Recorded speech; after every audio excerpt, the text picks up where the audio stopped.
धर्म संस्थापकाय नमः। ॐ धर्म संस्थापकाय नमः। ॐ धीमते नमः। ॐ धीमते नमः। ॐ धीराय नमः। ॐ धीराय नमः। ॐ धैर्यप्रदाय नमः। ॐ धैर्यप्रदाय नमः। ॐ नारायणाय नमः। ॐ नारायणाय नमः। ॐ निजानन्दाय नमः। ॐ निजानन्दाय नमः। ॐ निजानन्दाय नमः। ॐ निजानन्दाय नमः। Nijanandaya Namaha. Nija in Sanskrit means one's own. Ananda means bliss. So, one who experiences his own bliss. Now let me see, this is a technical thing. Every time we experience any pleasure, any bliss, any happiness, any joy, any such thing like that, we are always experiencing our own bliss only. Only thing is that we think that we are getting that bliss from something else. We think that we are getting the bliss from this thing. When I ate the jalebi, or I ate the doubles, I ate the bike, and these foreigners who are here, you have to take them for doubles, they still know what's doubles. So only when we realize that really that bliss is not coming from that thing, that bliss is coming from me, myself. In fact, I am the one who is giving.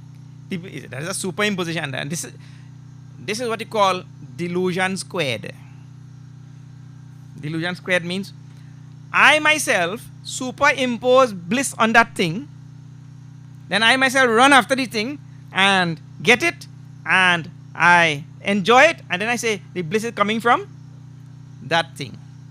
That is an amazing thing. That we superimpose the thing and then run after it. But we do that for all things in life.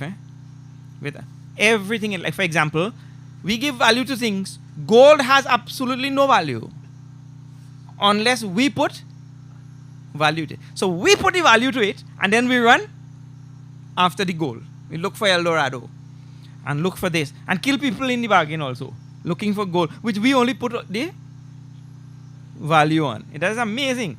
So this is human being. So when that person realizes, no, I am the measure of all things in the universe, including happiness and including worth and value and all such things. I am the measure, I am the one who is the source of that thing.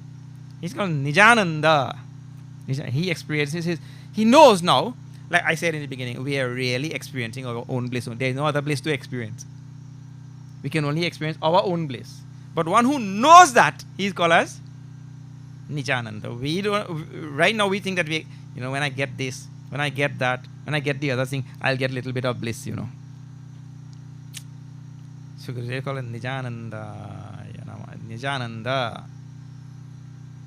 Nija Ananda. Having his own bliss, experiencing his own bliss knowingly. We experience. When I had that little thing, it was so good. And it's a paltry little thing, Not knowing that we experience there is a camel in the Arabian desert that likes to eat a thorny bush.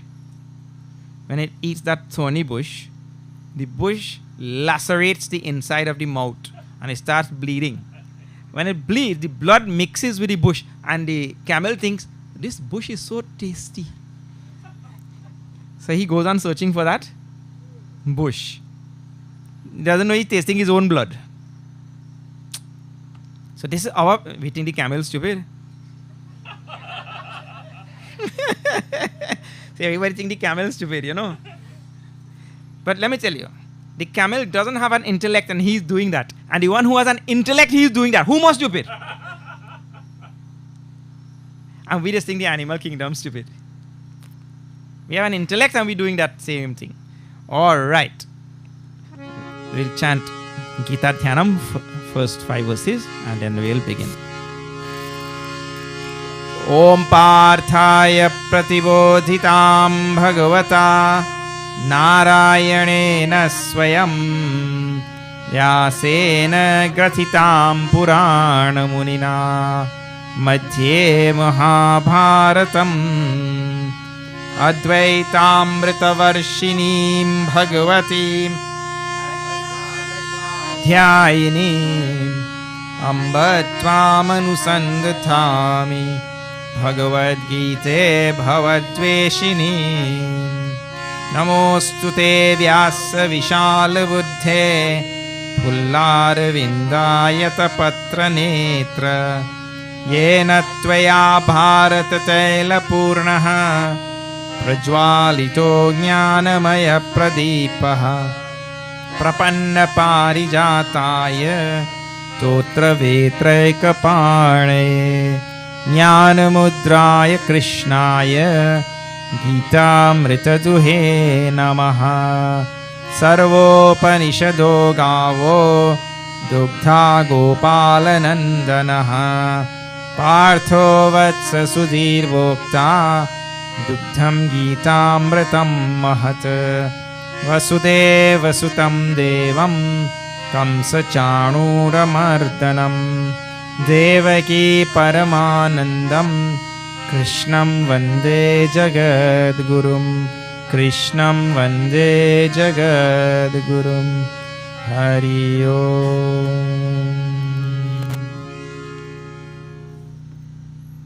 If you're joining us tonight for the first time, we are seeing Srimad Bhagavad Gita, chapter 7 we have reached. Bhagavan is talking about his Maya. It says, Devi Hesha Gunamayi Mama Maya Duratyaya. My Maya is divine. And it is made up of these 3 gunas, but it is very difficult to cross over this Maya. He says, Mameva ye prapadyante Maya metam tarantite. Who crosses over this Maya? Those people who take refuge in me.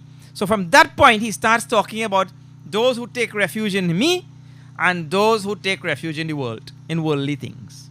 And those who take refuge in me, they come to me. Mameva ye prapadyante. They come to me.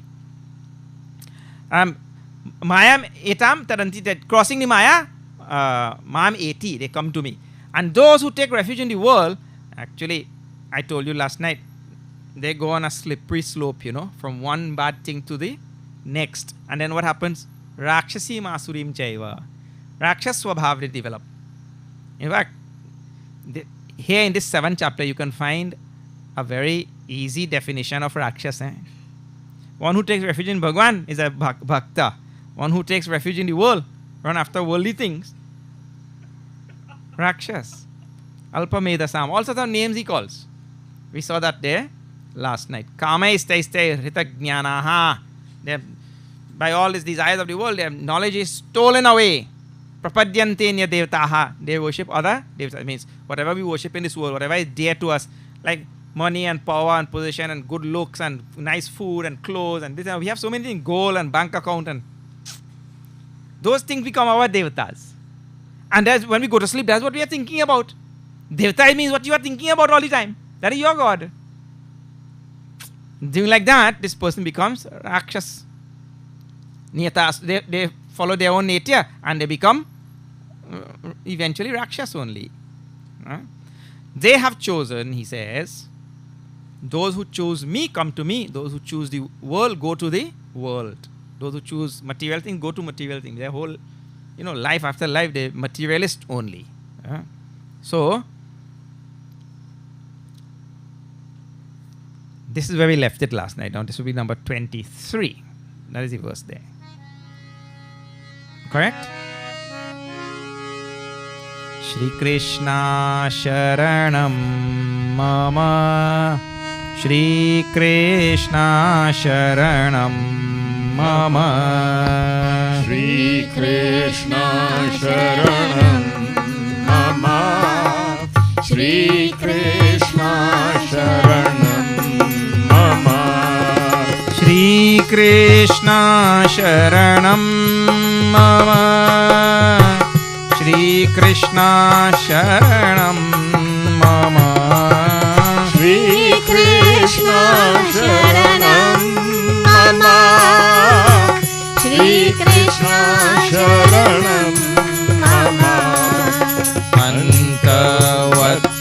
फलं तेषां तद्भवत्यतमेधसाम् श्रीकृष्ण शरणं मम श्रीकृष्ण शरणं मम देवान् देवयजो यान्ति मद्भक्ता यान्ति मामपि श्रीकृष्ण शरणं मम श्रीकृष्ण शरणं मम अव्यक्तं व्यक्तिमापन्नं मन्यन्ते मां बुद्धयः श्रीकृष्ण शरणं मम श्रीकृष्ण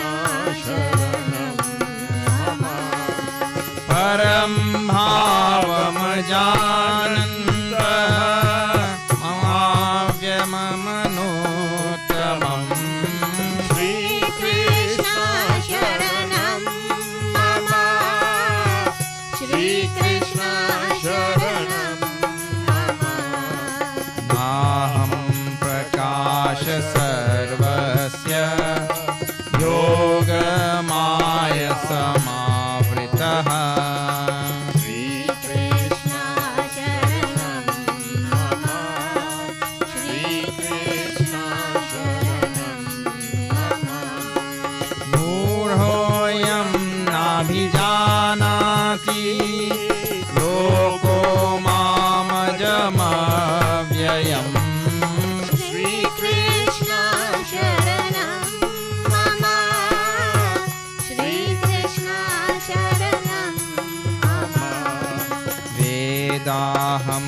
समतीतानि वर्तमानानि चार्जुन श्रीकृष्ण शरणं मम श्रीकृष्ण शरणं मम भविष्यानि च भूतानि मां तु वेद न कश्चन श्रीकृष्ण शरणं मम श्रीकृष्ण शरणं मम श्रीकृष्ण शरणं मम श्रीकृष्ण शरणं मम श्रीकृष्ण शरणं मम श्रीकृष्ण शरणं मम वृंदावन बिहारी लाल की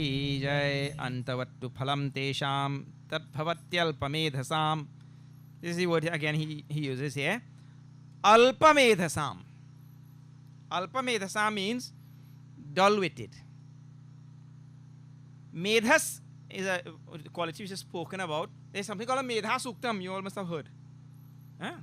Medha Suktam. It's a prayer to the goddess Saraswati, so that we'll have a very strong and intelligent buddhi. Medha. So Alpa Medha means, Alpa in Sanskrit means little, tiny, like this. So this person only has a little bit of buddhi, little bit of intelligence. And so what he does, Antavattu phalam tesham, of these type of people, what they do, they run after things that bring temporary results.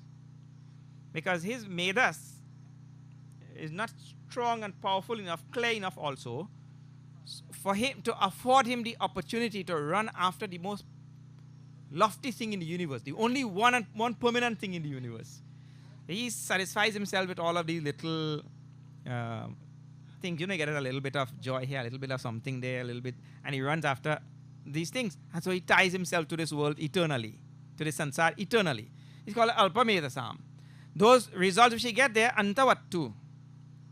Antavat means that they have a beginning and an end. They last for a little while. And it is amazing if you really think about enjoying anything temporary in this world. It is an amazing thing. And I told that little bit of joy is so delusive, deluding, that it masks all the sorrows that are associated with enjoying that thing. All the sorrows are covered up. Like, to get the object, we have to work such a long time, and that working is itself a whole big misery, you know, to get that money to get the object. When we get the object also, and we are enjoying it, we are thinking just now it will be over. Oh. Then we can enjoy that time also. Because in back of the mind, just now it will be over, we are thinking. So we cannot enjoy that time. Then when it is over now, then big sorrow. Oh, the joy gone now. But all things are like that, and all that sorrow is covered up, is veiled from the intellect. Because Alpamedasam, of little vision, little understanding, little thinking. His mind really doesn't think broadly and is able to see so many things at the same time and, you know, coalesce so many different things in his mind and think about all of them and see what the end result. He's not able to add up things and all very well. Alpamedasam. He says, such people, they are the ones who worship. So Bhagavan is using a term here, Devan. He says, Devayajo yanti. Those people who worship the Devas go to the Devas. Mad Bhakta yanti mamapi. My devotees come to me. So here he is making a different distinction between God and Devas. So here I told you Devas means that which shines. The literal meaning of the word Deva is that which shines. So anything which is shining in this world and which is attracting you, which is pulling the mind and the senses in a particular direction, that is called as Deva. And so this world is like that. Everything is made attractive, you know. And people come and they see Ganga Dhara, Tirath here, and it's so nice. Swamiji, what about if we build a little kutia here? Attractive it is. So we get attracted by the things of the world. So that is called as Deva. So those who worship the Devas go to the Devas. Those who worship me come to me. So the distinction then is between the permanent Bhagwan and the impermanent world. So the objects of the world they worship, and they go, means they come back to this world, stay in bondage for life after life after life. And in next verse it says, Avyaktam vyaktimapannam manyante mama buddhayaha. Now, this is a technical thing. You have to try to understand. He says, those people who are, see, I tell you, Bhagavan is using a lot of strong terminology in all of these verses. Just now he said, Alpamedasam, of little understanding, little intellect, little buddhi. Now, he says in this one, Abuddhayaha. Abuddhaya means no buddhi at all. Buddhi means intellect, intelligent, that kind of thing, right? Abuddhayaha. His words, please don't tell anybody. This Swami say this, Tell them, Bhagavan Shri Krishna himself is saying. And that's why I was telling you last time, Bhagavan Shri Krishna is a realist. In the world, there will be people who are of super buddhi. And then there will be people of no buddhi. Just now, when Aruna was reading out from Trek to Uttarakhand about Gurudev, see how real it was? Real. Man, if it have troublesome, stinking flies, then it have. Isn't it? That is the world. Real. I told you that last night also. Otherwise, what you grew up in a world where some sort of etiquette is taught. Who derived that etiquette and all? God knows. God also I must know, yeah. Whoever did and that thing is supposed to, and you're supposed to become some kind of highfalutin being. And there are certain things that you don't look at and you mention and this and that. Are you're living in a real world? Well, you can only look on this side? You only put on one blind for a horse or what? Either that or you take out both. Right? You're living in a real world which is made up of positive and negative. He said, we saw in second chapter, Sukha, Dukha, Lava, Labho, Laban, Alab, Jaya and Ajaya. Gain victory. The world is like that. Very real. So you see Gurudev's description just now, so you will think, but you only see the negative things in the world. But the world has equal negative and positive. That's why Bhagavan gave two eyes. Yeah. So you could see the positive and negative. You have to see a balanced world. Samatvam will come from that type of vision only. You can't be looking at half of the world. So Bhagavan talks abuddhayaha, alpamedasam. So many words he uses like this in Gita. As we come across, I'll be showing you.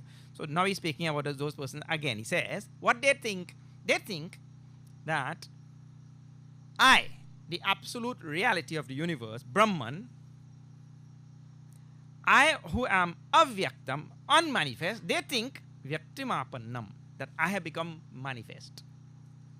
They think that I have become manifest. Manyante, they think. Even though I am avyaktam, unmanifest, they think I have become manifest. Parambhavam ajanantaha, they don't know my supreme unmanifest state. Parambhavam, supreme state, they don't know. Ajanantaha, mam ajam avyayam anuttamam. He describes himself using these words, right? He says, I am mam avyayam. Avyaya means immutable, imperishable. I am anuttamam. Anuttamam means unsurpassed, not unsurpassable, like that. Anuttamam, nothing can surpass me. So they think that this reality that is avyaktam, that is unmanifest, has become manifest. When they see me, Krishna, here, and people think like this. Let me just tell you one little thing about this. You know, when we say Bhagavan Vishnu incarnated as Ram, when we say Lord Shiva incarnated as Hanuman, right? So you should never think that Bhagavan Vishnu, who is in Vaikunt, he incarnated as Ram. Then now he is absent there, because he is here. This is called Alpamedasam, Abuddhaya, not proper thinking, understanding. Like when Lord Shiva is incarnated as Hanumanji, that doesn't mean that he is now absent in Kailash.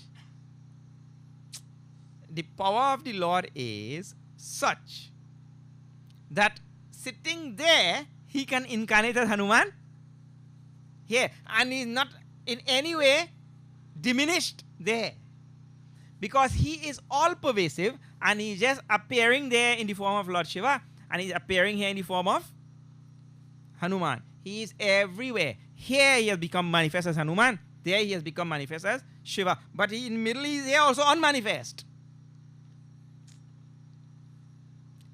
He just manifests at one place there and one place there, but in the middle, is between the two, he is unmanifest equally there, and he's not more as Hanuman there or more Shiva there and less here or anything. This is philosophical understanding you have to have in your mind. So one who thinks like that, it means he is manifested Lord Shiva. Lord Shiva is manifest as Hanumanji here. Now Parvati ji must be there by herself. She alone waiting for him to come back. And now he come here and he's Chiranjeevi. Chiranjeevi means he's not going back at all. Hanumanji Chiranjeevi means he doesn't die. Well, look at this thing. No. So don't think that the Lord has become manifest here as Krishna and now the Lord is absent from wherever he was before and all that kind of thing. He can be, and this is the power of God. He's called as Sarva Shaktiman. He can be manifest and unmanifest at one and the same time. I already showed to you in many occasions how things that you may think that are contradictory, because you know your foolish education system has taught you exclusive things and all that kind of thing. But you may think that things are exclusive. If one is there, the other one cannot be there and all that. There is no such thing. You could very well have both of them existing at one and the same time. In fact, in one, and I show you how one pot of water which is 100 degrees Celsius can be hot and cold at the same time. So one line this long can be long and short at the same time. I am tall and short at the same time. Both. The world is like that. You don't think that is exclusive kind of thinking. It's a purely Western type of thinking that has been given to our mind. So when we go on thinking like that, then Alpamedasam, Abuddhaya, we think all sorts of foolish things. So I saw a very nice post. I must share this post with you. If ever you are feeling stupid, please remember that there are people who believe that 2 penguins walked from Antarctica to the Middle East to get on an ark.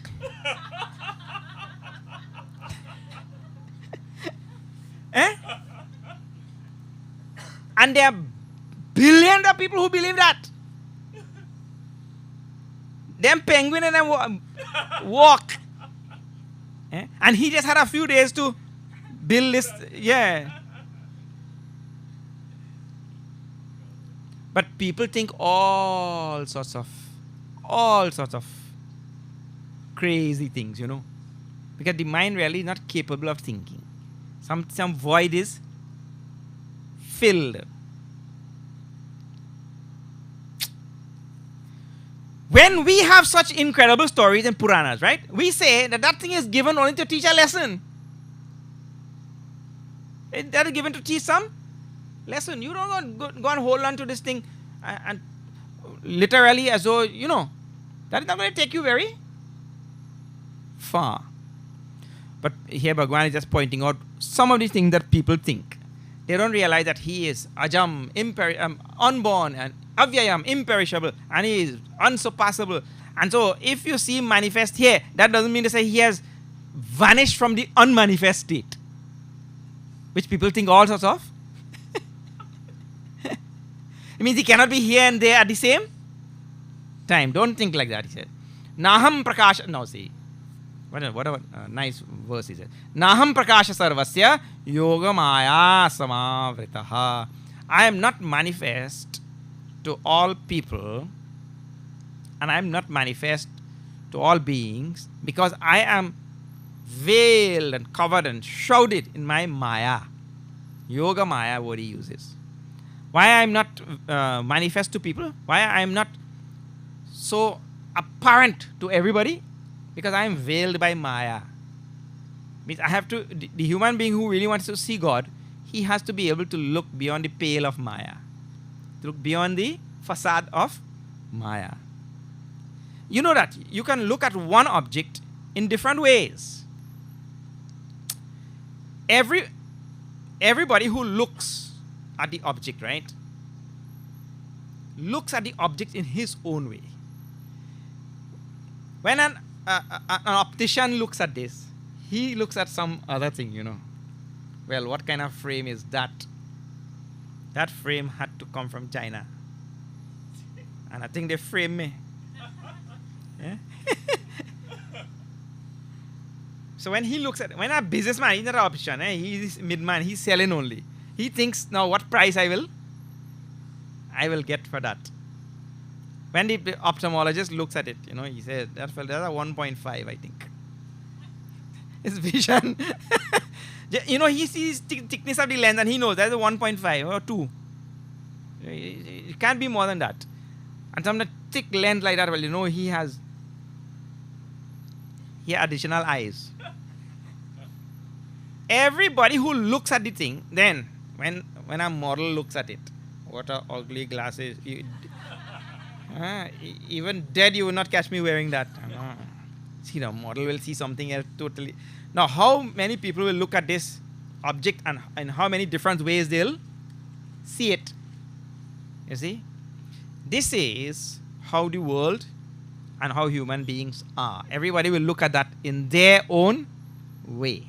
So Bhagavan is saying, I am not apparent, I am not seen by people because I am veiled by yoga maya.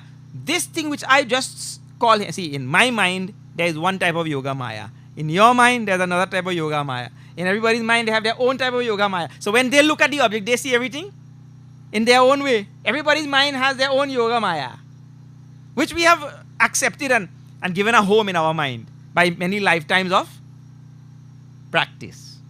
So that yoga maya really prevents us from seeing the real thing, which is, this glass is really nothing but pure existence in this form. Our mind doesn't go to that depth. You see, we stay at the level where that Chinese made 1.5. Our mind stays there. So yoga maya catches it at that level, and we analyze and plan and do everything with regard to that level only. And some desire comes in there also. Looking like a Gandhi glasses, you know. Where I could get one? Where can I get one of that? You see? So, yoga maya samavritaha. All people's minds stand deluded by Lord's yoga maya, and mudhoyam nabhijanati loko mamajam avyayam. And all people are being deluded like that. Mudhaha ayam na abhijanati. They don't know in reality God, who is lokaha people, the world. They don't know mam ajam avyayam, who is unborn and imperishable, immutable. They don't know me. They don't see behind the objects of the world. All the nice flashy things. We can't see just behind. Like for example, when the movie starts, look, when you go into the movie theater, right? And there's no movie going on. So you sit down there watching a blank screen. And one fellow come home. He went to see a movie and the wife asked, so, how was the movie? Boring. Really? What was the name of the movie? We are closed for the winter. He said, I want to watch. Now see. When you go into a movie theater and you sit there and you watch, you're seeing a blank screen. Right? And you're thinking, man, when is it going to start? Start now. And if you're an impatient type of person like me, when you're jittery and fidgety and why did I come so early? So now, when that movie starts, let me tell you something, and you get caught up in that movie, and Amitabh Bachchan starts beating Gabbar Singh, you forget totally about the screen, you know. Your mind gets so absorbed in that story and the color and the film and the action and that thing which is going on the screen.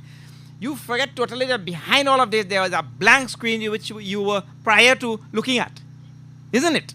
You forget that. And without which that movie is not possible also. Without which screen that movie is not possible. In the very same way, the only thing is that the difference in the example is that in the beginning we were not looking at any blank screen. We were born looking at this movie. Isn't it? We were born looking at this movie of this world. But there is a blank screen behind the whole world on which the whole world is playing. That is it, he's calling here Ajam, Avyayam, unborn, imperishable, immutable reality. That we don't know because we can't see beyond the movie. We can't see beyond the movie of this world. World is a movie. Same, because movie means what? Moving. Movie means moving. And everything in this world is moving. You come here tomorrow evening, you go, no. All of we move out from here. We'll not be here. Moving, everything moving. So, the world doesn't know me, who am I. Right behind this world. Vedaham samati. And I am there silently. Bhagavan is saying, I am there silently, the unborn, imperishable, silently behind the whole universe, the witness of all things, Sakshi. He says, Veda aham samatitani vartamanani cha Arjuna. I am there witnessing all things that have gone by. I know everything that have passed. Then, vartamanani, I know everything that is happening now. And bhavishyani cha. I know all things that will happen in future. Because if the one is stable, stationary, unmoving, all pervasive, then everything that is moving, he will see. Isn't it? If you're standing stationary on this bank here, any car that passes, you will see. But if you are going in one of the car, you cannot see every car that passes. So Bhagavan is that unmoving, achalam, ajam, avyayam, achalam, we saw in second chapter. So that achalam, which is not moving, he is the witness of all things. Therefore, he knows past, present, and future. If future has not yet come, then how he knows? And he's stationary. Because if now science is telling, we have this delusory understanding of the world and all that. Science is now telling, when they are going deep into things, past, present, and future, they are always there. What is past is only a matter of the way you see things. Past, present, and future, they are always existent. Always existing at the same time. But if you are here, seeing in front of you, you will call that thing as present. If you could just shift there, what you call as future, That thing is already there. If only you could shift there, you will be able to see that. It's not that it will be created or any such thing. It is already there. Science is now coming to all of this conclusion based on Einstein's theory. Really speaking, that is why we say, na sato vidyate bhavaha na bhavo vidyate satah. What is, what is not, and what is not cannot be, and what is cannot not be, because it already is. And if it is not, then it cannot be. So if future is not there, it cannot be.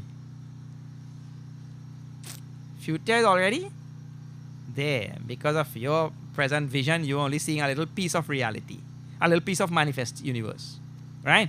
So Bhagavan is saying, I know all past, present and future. And then what about the other people? Mam tu Vedana Kaschana, but nobody knows me.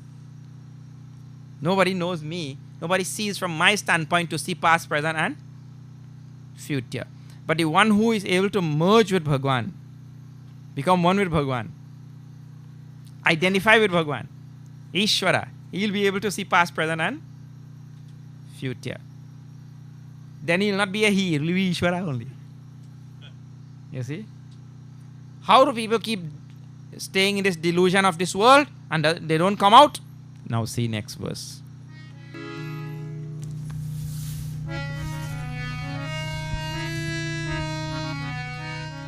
Shri Krishna Sharanam Mama, Shri Krishna Sharanam Mama, Shri Krishna Sharanam Mama, Shri Krishna Sharanam Mama, Ichha Dvesha Samuthena Dvandva Mohina Bharata, Shri Krishna Sharanam Mama, Shri Krishna Sharanam Mama, Sarva Bhutani Sammoham Sarge Yanti Parantapa,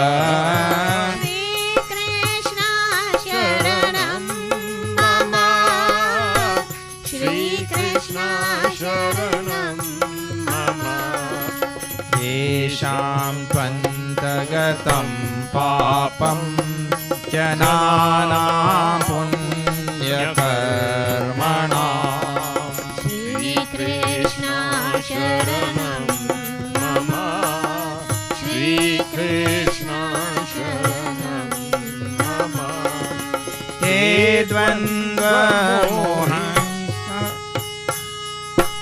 Bhajante Mam Dridha Vrata, Shri Krishna Sharanam Mama, Shri Krishna Sharanam Mama, Te Dvandva Mohanir Mukta Bhajante Mam Dridha Vrata, Shri Krishna Sharanam Mama, Shri Krishna Sharanam Mama, Jara Marana Mokshaya Mama Shritya Yatantiye, Shri Krishna Sharanam Mama, Shri Krishna Sharanam Mama, Te Brahma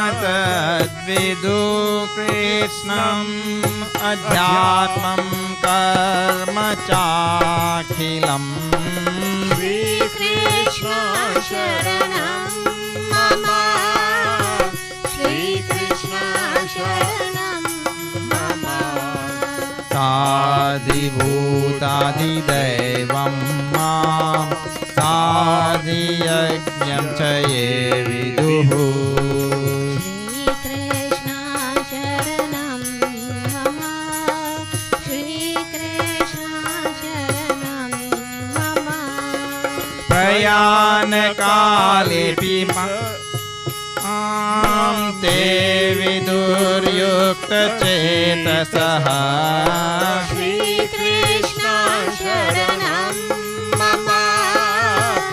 Shri Krishna Sharanam Mama. Shri Krishna Sharanam Mama.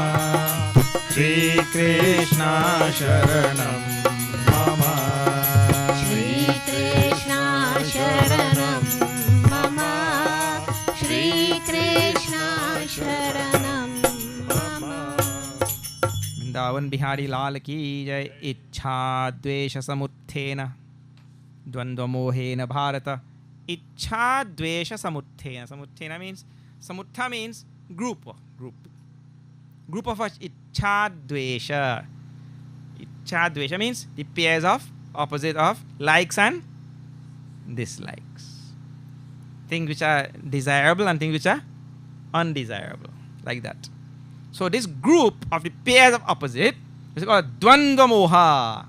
We become deluded by these groups of pairs of opposites. And we keep on talking about these pairs of opposites all the time in Vedanta.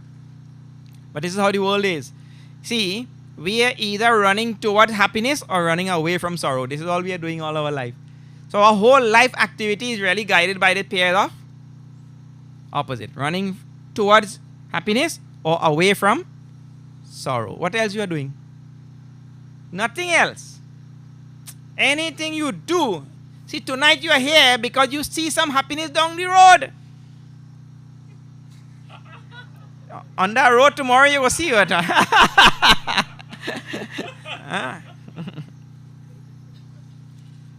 Somewhere in our plan, in our vision, we see that this thing will bring some benefit. It will lift me spiritually. It will do this or do that, whatever you have in your mind. That thing we are running towards. And we are running away from bondage of this world because you're the spiritual type. That's how you're here. So you're running away from these sorrows of bondage towards the joy of spiritual existence.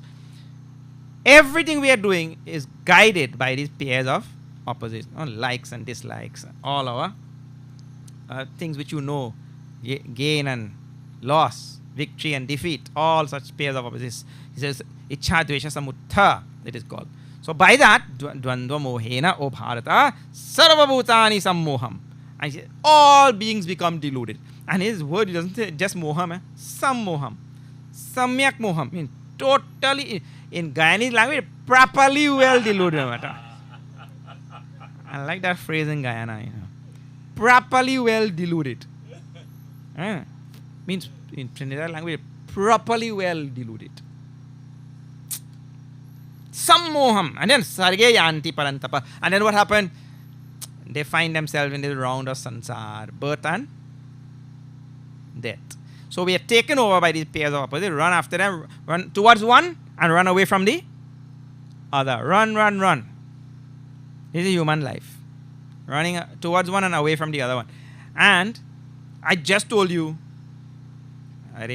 with a little bit of higher understanding, we'll see none is as good as, or none is good and none is bad.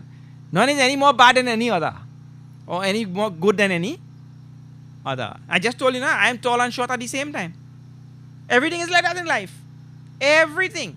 What you think to be joyous and happy and desirable and all that kind of thing, for another person, and another person comes with the same at the same thing and looks at it different. Like the dead animal on the side of the road smelling so bad. You think it is bad. You go there and ask the worms and them who eat inside it, nah? The worms who eat inside it. But them fellas think they reach Swarga.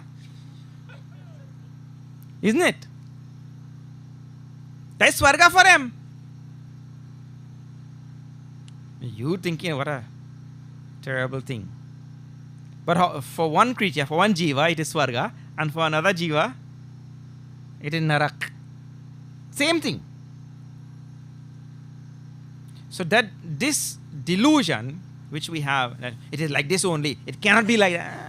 It's all delusions only. So all beings are deluded by that, and so we keep running over there. What happens? We run back into sansar, because that is our thing we like.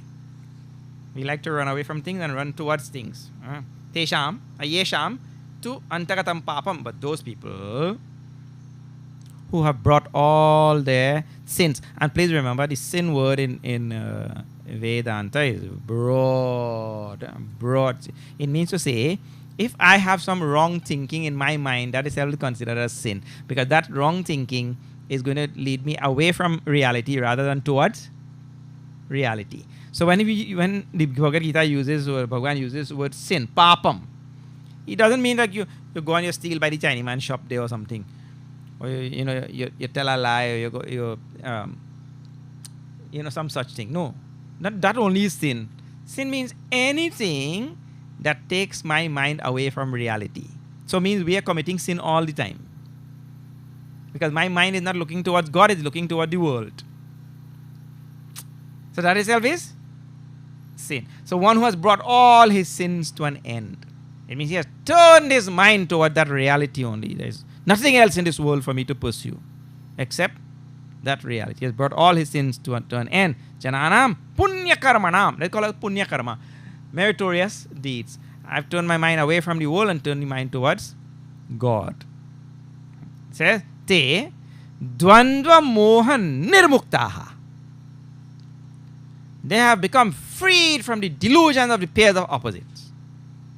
Such people who have become freed from the delusion of the pairs of opposites, then what happened to them? Bhajante mam dhravataha. They come now to worship me alone with firm devotion. Now see, I told you this is Bhakti Marga. So that person who has freed himself from sins, now he becomes a great devotee of Bhagwan. He glorifies God in everything, or sees God first of all in everything. And so he looks at this world with such joy and says, oh, my Bhagwan is in this, my Bhagwan is in that, my Bhagwan is everywhere. He worships the Lord in everything. Bhajante mam drhavataha, taking with strong faith. They worship me.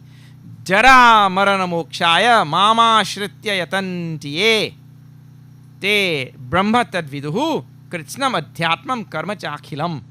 Such people, jara marana mokshaya, freed from jara and marana, old age and death. Freed from old age and death. Mama shritya yatantiye. They take refuge in me to become freed from old age and mam ashritya, having taken refuge in me only. For what purpose? For becoming freed from old age and death. And we all go through that. Once a man, twice a child. Every day we see. And people don't think about it until they reach there. That is a problem. Only when they reach there, then we think. What you are doing all the rest of your life? Are khate,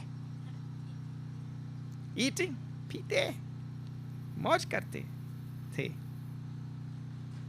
Eating and drinking and being merry only. Only when that now jara, old age and senility and all things strike. That time senility also, what to say?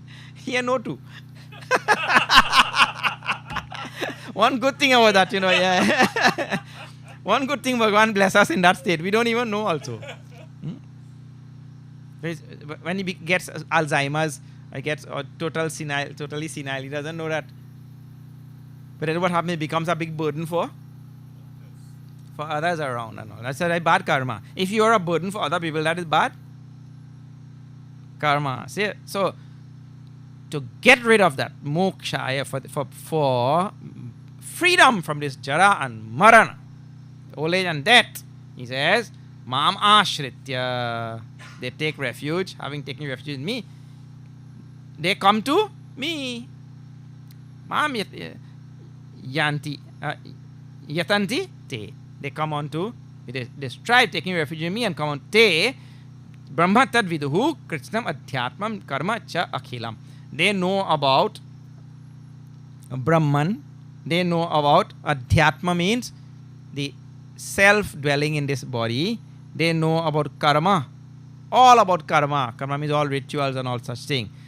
Sadhibhutam, they know about the reality existing in the mundane plane. Sadhibhutam. Adidaivam, they know about the reality existing in the divine plane also. Mam Sadhi Yajnam, they know me as the sacrifice in all things in the universe. Sadi yajnam chaye viduhu prayana kale pi cha mam te viduhu yukta chetasaha. At the end of their life, they come on to me. Those who know me, they come on to me at the end of their life. Now, there are several words here which need explaining, because Bhagavan himself uses several words there. Brahma, Adhyatmam, Karma, Adhibhutam, Adhidaivam, Adhiyajnam. All such words the Lord uses. So Arjuna now hearing these words for the first time. What is Adhidaivam, Adhiyajnam, Adhibhutam, Karma, Brahma? All such words he's using, na?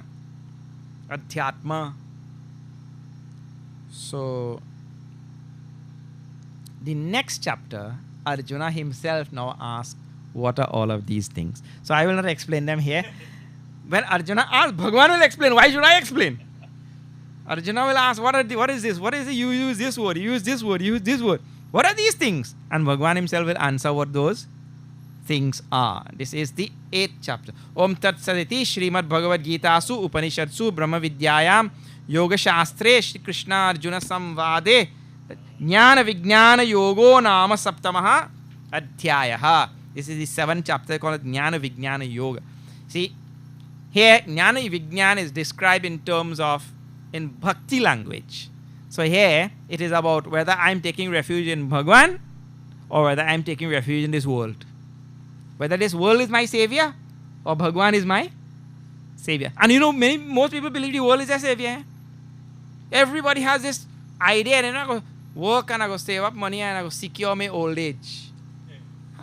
People have consciously or unconsciously, everybody have this kind of idea that I'll secure my old age. You know? People go on, let me tell you something. People ask me that all the time. Swamiji, you're a Swami, you never got married, you don't have children, wife, this, that, nothing. When you get old, who will take care of you? They ask that. Yes. Are you ask who take care of you? Eh? But people have this idea, and see that is a direct falling back on or taking refuge in the world, because they believe that the world will take somebody in the world will take. I have to secure my old age. You know, subconsciously behind the mind, this is what all people think. We look for refuge in this world. We have to do things in this world, put things in place. You know, put all structures in so that when I become old, they will take care of me. That means you have taken refuge in the world. This is how all human beings live. So Bhagavan is talking about this difference. Am I taking refuge in this world or am I taking refuge in Bhagavan? That is called a Vijnanan, Jnanan Vijnana. The one who knows and who actually does take refuge in Bhagavan, he has Jnanan Vijnana. And who takes refuge in this world? Rakshasi Asurim Chaiva. Alpamedasam. Yoga Maya Samavritaha. Yoga Maya take over a mind and it. So these are choices. See, Bhagavad Gita is putting stark choices before us. This is chapter 7. Now Arjuna asked these questions. Prabhu, you just use some real, in Trinidad language. Recently I went somewhere and some word I used, and one man in the audience said, where is that? So sometimes when you use some word and all, the person doesn't know. So Arjuna doesn't know these words. So rightly so, Bhagavan himself told in 4th chapter, Pariprashnena, you ask question. So he is asking now. Very wonderful. Arjuna Uvacha. Shri Krishna Sharanam Mama. Shri Krishna Sharanam Mama. Shri Krishna Sharanam Mama. Shri Krishna Sharanam Mama. Kim tad Brahma Yatmam Kim Karma Purushottama Shri Krishna Sharanam Mama Shri Krishna Sharanam Mama Adhibhutam Kim Proktam Adhidevam Kimuchyate Shri Krishna Sharanam Mama Shri Krishna Sharanam Mama Adhiyagya Katham Kotra Dehesmin Madhusudana Shri Krishna Sharanam Mama Shri Krishna Sharanam Mama Prayana Kale Chakram Yeyosi Niyatatmavihi Shri Krishna Sharanam Mama Shri Krishna Sharanam Mama Shri Krishna Sharanam Mama Shri Krishna Sharanam Mama Shri Krishna Sharanam Mama Shri Krishna Sharanam Mama. If I remember well, there are 7 questions. See, because 7 chapters finish. Easy to remember. 7 questions Arjuna asks. Kim tat Brahma? You just mentioned the word Brahma. Please let me tell you also, all of you who are listening and you've been hearing Hindu Shastras all your life and all that, please pay attention to these simple words. In Sanskrit, there are 2 words we call Brahma. Brahma ends in A. Actually, the proper pronunciation, because of tradition, now people say Brahma, but it's Brahma. Brahma. You have to really put some effort to say that. And the other word is Brahma. Now see, one is ending with A and one is ending with A. And there are a world of difference between the 2 of them. Literally a world of difference. Brahma is one of the 3. Brahma, Vishnu and Mahesh. Brahma is Brahman, absolute reality, which is formless, which is Nirguna, which is all of that. Brahma, he has gunas. So many heads and he sits in some place and lotus and this and all. His description, Brahman doesn't sit anywhere. And no heads and Nirguna, without qualities, trait, characteristics and all such things. And they are totally... So you have to be very careful when you're saying the words also, to know which one is being spoken about. So the one which is being spoken about here is Brahman, the absolute reality, which is Nirguna. Quality less. Kim tat Brahma? Arjuna asks. What is it? I heard you use this word Brahma just now, What is this Brahma? Kim Adhyatmam? You use the word Adhyatma also. What is this Adhyatma? Kim Karma O Purushottama? What is karma? You use the word karma, there is some special context, it looks like. What is karma? Adhibhutam Chakim Proktam. What is said to be this Adhibhutam which you mentioned? Adhidaivam also word. You know how many words you use. What is Adhidaiva? Then Adhiyagnya word you use also. What is the Adhiyagnya in this body? Dehesmin, O Madhusudana. And one last thing. Prayana Kalecha Katham Nyeyosi Niyatatmavihi. How am I supposed to remember you at Prayana Kale, at the time of death? When I am dying, how am I supposed to remember you? Because Bhagavan mentioned just now, Prayana Kale pi chamam te viduhu yukta chetasaha. At the time of death also, those who remember me, they come to me. So how am I supposed to remember you at the time of death? 7 questions are there. I hope you counted. Kim Brahma, Adhyatmam, Karma, Adhibhutam, Adhidaivam, Adhiyagnya, and Prayana Kale, time of death. 7 questions. Now I just use the Sanskrit words. Now we'll see Bhagwan's reply and we'll tell English words. What these 7 are. See.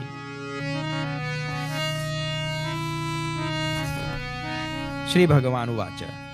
Aksharam Brahma Paramam Swabhavodhyatmamujyate Shri Krishna Sharanam Mama Shri Krishna Sharanam Mama Bhuta Bhavodbhavakaraha Visarga Karma Sangitaha Shri Krishna Sharanam Mama Shri Krishna Sharanam Mama Adibhutam Ksharo Bhavaha Purushashadi Devatam Shri Krishna Sharanam Mama Shri Krishna Sharanam Mama Adiyajño hamevatra Dehe Deha Britambara Shri Krishna Sharanam Mama Shri Krishna Sharanam Mama Shri Krishna Sharanam Mama Shri Krishna Sharanam Mama Shri Krishna Sharanam Mama Shri Krishna Sharanam Mama. How many questions? 7 questions. Sapta Prashna. 7 questions. In 2 verses, Bhagwan lick up 6. In Trinidad language, we say. In 2 verses, he finished 6 questions. And the whole rest of the chapter for the last question. What is the last question? Anta kale cha mameva. Smaran muktva kalevara. Means at the time of death, how to remember? Katam niyosi niyatatma bihi. How to remember you at the time of death? The rest of the chapter, he used to answer that one question. That means which is the important question. If 6 questions, he finished in 2 verses. See how wonderfully the Lord also, just by, he doesn't say that last question is the most important question. He doesn't say that anyway. But just by the way he chooses to answer, you know well which is the important question. See how wonderful. Gita and Tulsi Das is a master at this. The greatest master at this thing is Tulsi Das. He will say so many things without saying anything.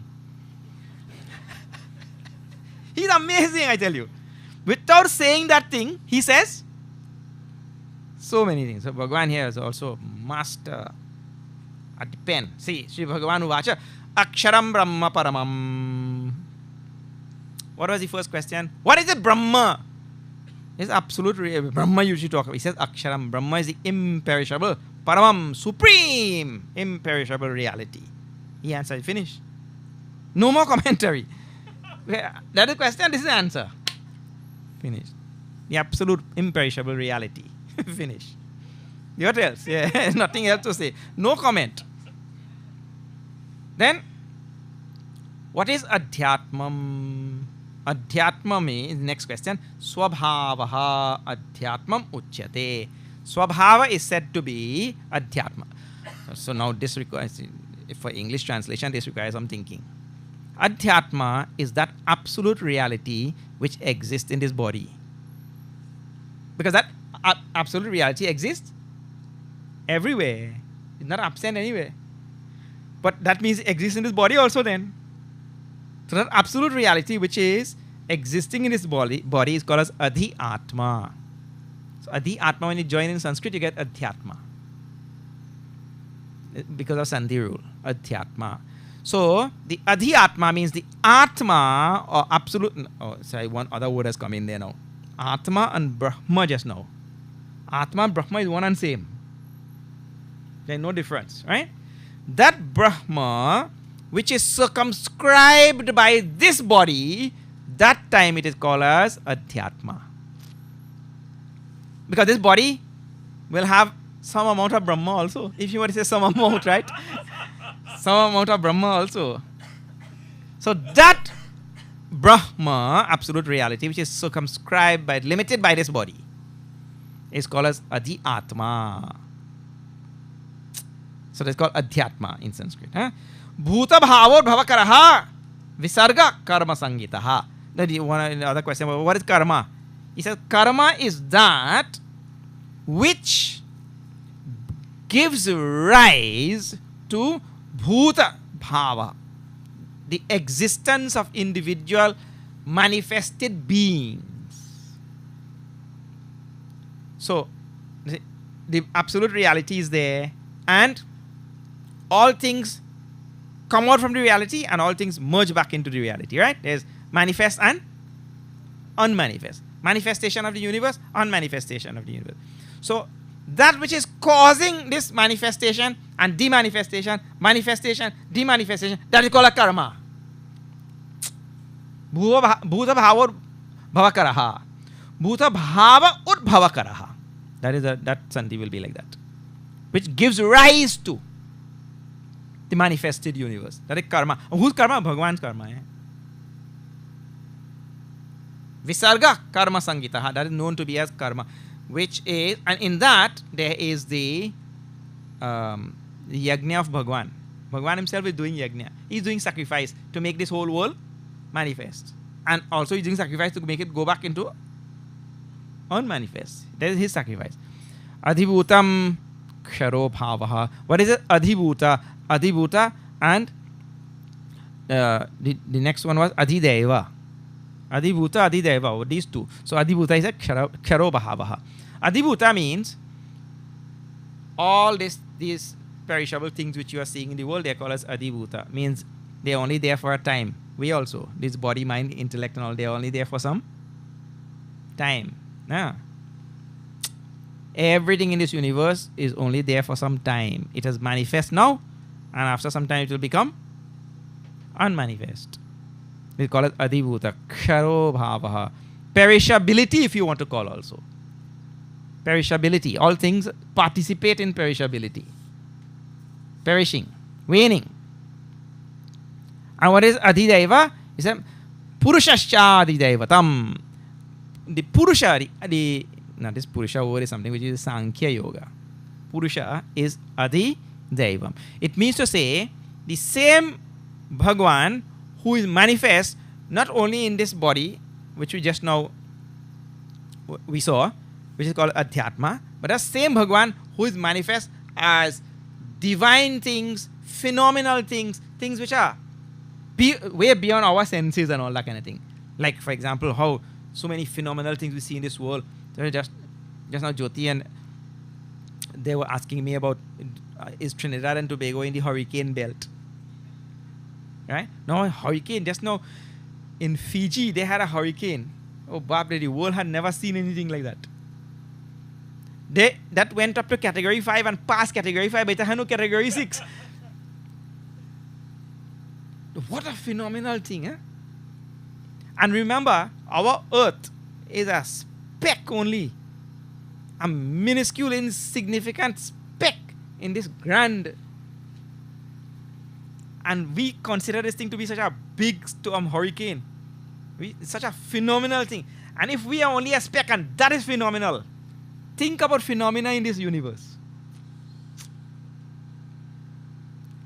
Bhagwan manifests as that unimaginable phenomena.